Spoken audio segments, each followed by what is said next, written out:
The music has to sing its way through the film and remind the audience constantly that this is a mythology which has existed. John Milius had very strong ideas about the music for Conan the Barbarian. He knew that he had so little dialogue in the film that he wanted it to play as an opera does. When we were recording the first one, I remember there's a thing in music called the major third. It's what makes a chord either major or minor, happy, sad. I mean, it's that kind of association. It's just the difference between a half step, half tone in music. And every time I would strike this major third, Milius was standing in the booth and I was conducting, and he would do this gigantic cross, and he'd hit it and bang on the window. And I had no idea what the hell he was talking about, you know. I thought it was time out. I couldn't. So I went in and I said, so like, what's with the cross? He goes, it's too Christian. And so by understanding, you know, that to his ear, this interval, which is, you know, it's in everything we're used to. It's not an extraordinary interval at all. It's just very sophisticated in the development of musical history. And to his way of thinking, that there should be none of these things, at least in the main title.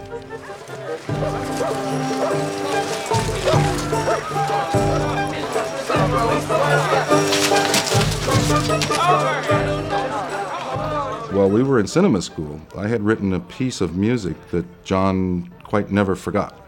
And he was convinced that it would be ideal if it were changed somewhat to represent the power, the strength, and the kind of energy that Conan the character should have. And I think that it was basically his remembering this thing that I had written when we were in college and performed on the piano. His using that as a starting point, that he wanted the rest of the score to have that kind of feel. And I think the thing that probably excited him about it was that it was very primitive. He knew that he wanted the music, like the film, to almost have a prehistoric quality to it. We had spoken about the way Miklos Rozsa created the musical soundscapes for Rome, for ancient Rome, in a lot of the films of the 50s. And we were both in agreement that that was way too modern for what Conan was supposed to be. So it was a combination of that. I think also the work that I had done for him on Big Wednesday. It was clear that he and I saw ultimately the same kind of vision of a film.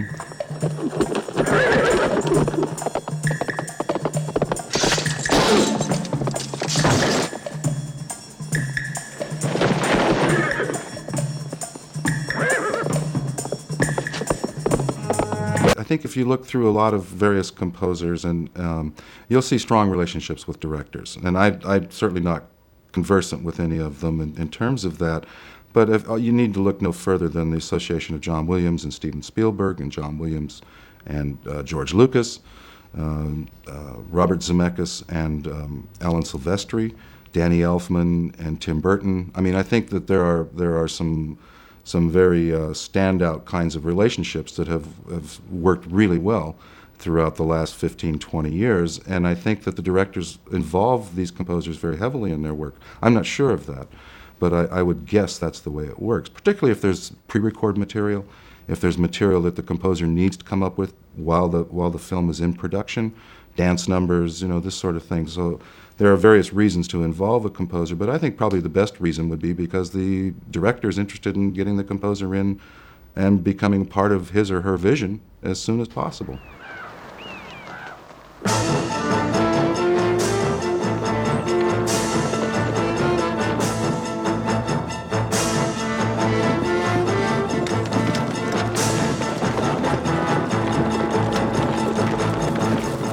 I studied to be a concert pianist, so my main performing instrument, I suppose, would be keyboards now. Originally it was piano, but now with the inclusion of synthesizers and most of the electronic controllers are keyboard-oriented, the work that we use for our computers. So that is my main instrument.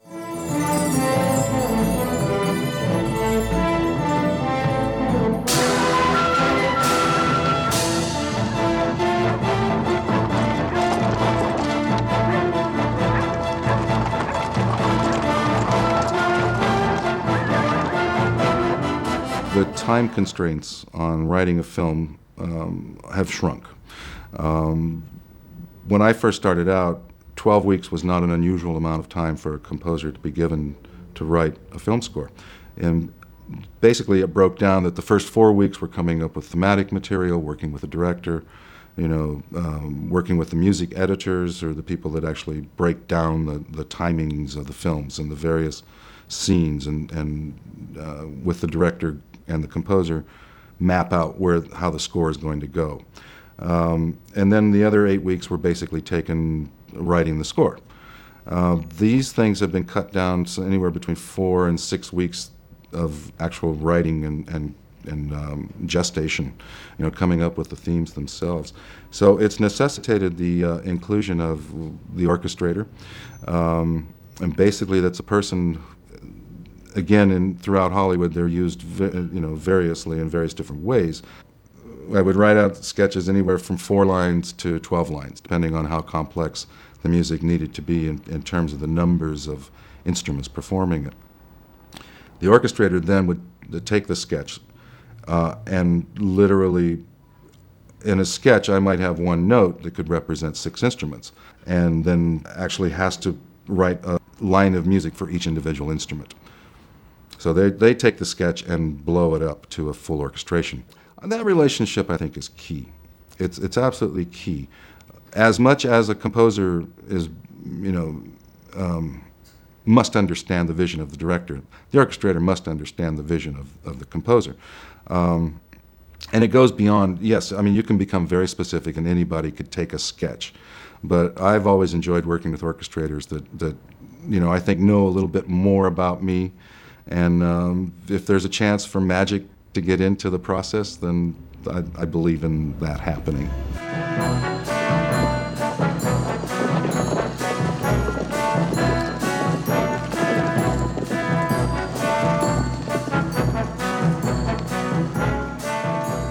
A few years after I did Conan the Barbarian, then of course the sequel of Conan the Destroyer was on the boards and came out. Raffaella De Laurentiis, who produced the first Conan along with Buzz Feitshans, called and said that she would, was I interested in scoring Conan the Destroyer? Well, and I said, well, of course, because I figured, this is going to be a walk. I've already done all the music for the first one. The orchestrations were complete, so it's just a matter of, tearing the score pages out of the first one, throwing them into the second. We'll go to Rome and record, and that'll be it. That was a very naive and fallacious assumption, I have to tell you, because after meeting with Richard Fleischer and Raffaella, I realized they had a much different film on their hands. Now, I didn't see the film until after they had come back from shooting, and I think Frank Uriosti was the editor, if I'm not mistaken. And upon viewing the film, I realized that yes, there were certainly sections that cried for the use and the inclusion of some of the original material from Conan the Barbarian, but this was a whole different animal. This was an entirely different attitude. It was more. There was more of a lighthearted nature to it.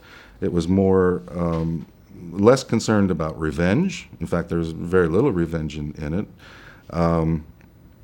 So there were many main considerations that we had put into the first one that really were totally inappropriate for Conan the Destroyer.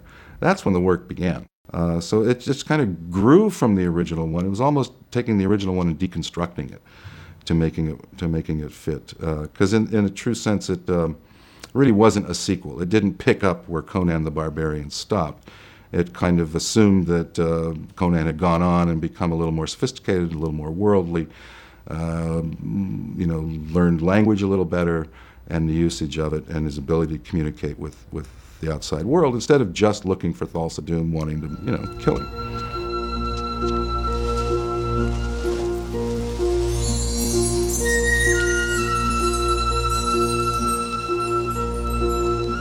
I don't think there's a composer alive who wouldn't embrace the opportunity to go back and change something.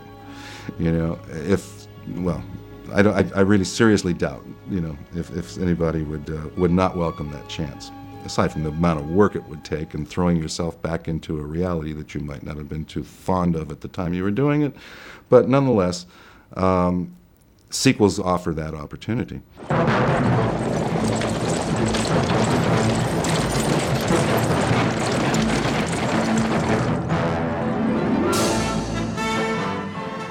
The main title of Conan itself, which then was later used in of course, Conan the Destroyer, came about from discussions with John. He wanted it to be rhythmic.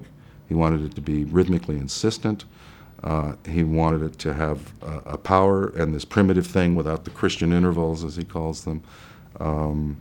I also had orchestrated it for trombones and French horns. He thought the trombones were way too modern and had me take them out. And in fact, they were.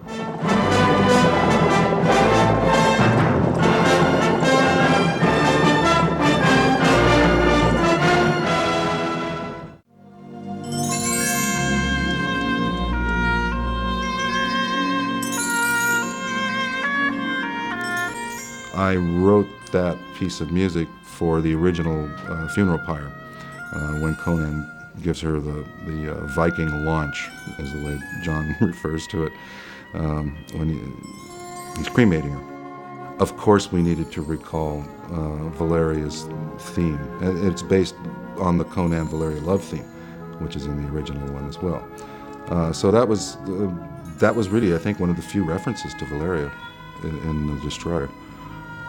But I sped it up. I do remember that. I made it faster because maybe memories go quicker than the actual occurrence of the event. The Hall of Mirrors is a real set piece, and I mean both I think in the way it was designed for the film in terms of the production, the movement that goes through it, the fight that takes place within it, and the music itself. I mean, this is an example, I think, of the Conan being a little more sophisticated. It's completely interior. There's a modernity to it with the tricks of the mirrors, and it's the sort of thing that it just feels a little more sophisticated, a little more planned. It's a different kind of mind at work. So musically, I realized that I would have to represent that. There's more magic. There's kind of a sense of magic, a sense of discovery, a sense of deceit because of all the mirrors. And in the end, of course, is a sense of Conan's power because he ultimately wins over the adversity with which he's faced. Interestingly enough, that's one of the pieces I wrote first because I knew that needed to be a completely different type of sound, type of orchestration, with the exception of the theme that surfaces at the end.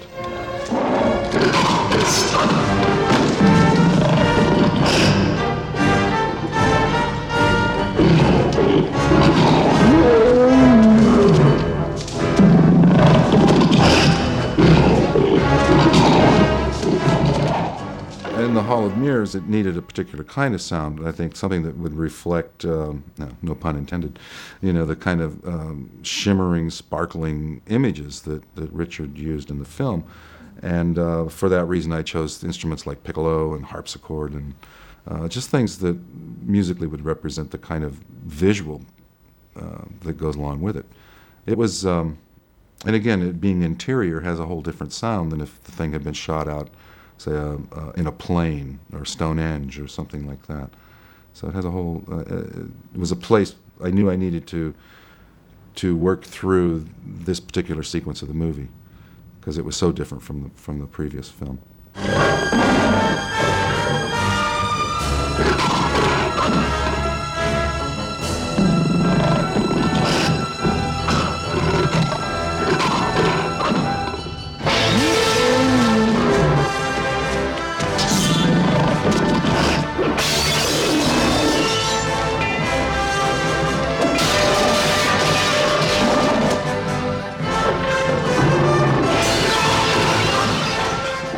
Some composers like to write the most difficult sequences first because they assume, or the longest ones, because they assume that it will be those sequences from which the material is mostly drawn from. It'll contain the most number of thematic ideas.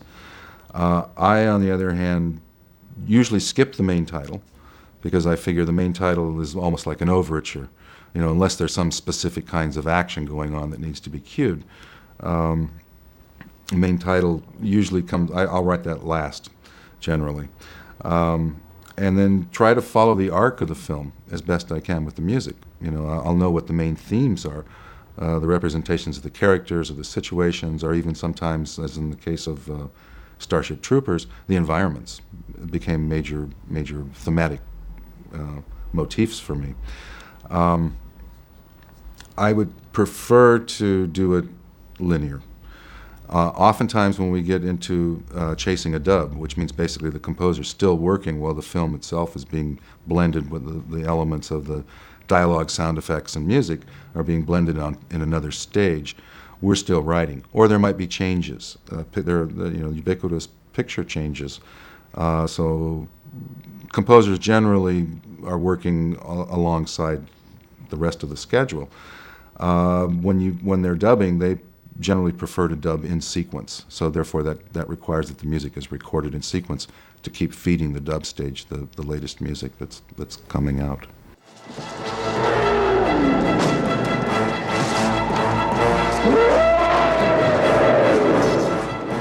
And I think what we were going for was really more of a continuation of the first Conan, which was enhance what's on the screen, but also try to create a sense of a reality of it rather than an abstraction of it. It's a little more than see a monkey, hear a monkey, but hopefully it's more than that. But the main thing was to create this world and stay consistent within it.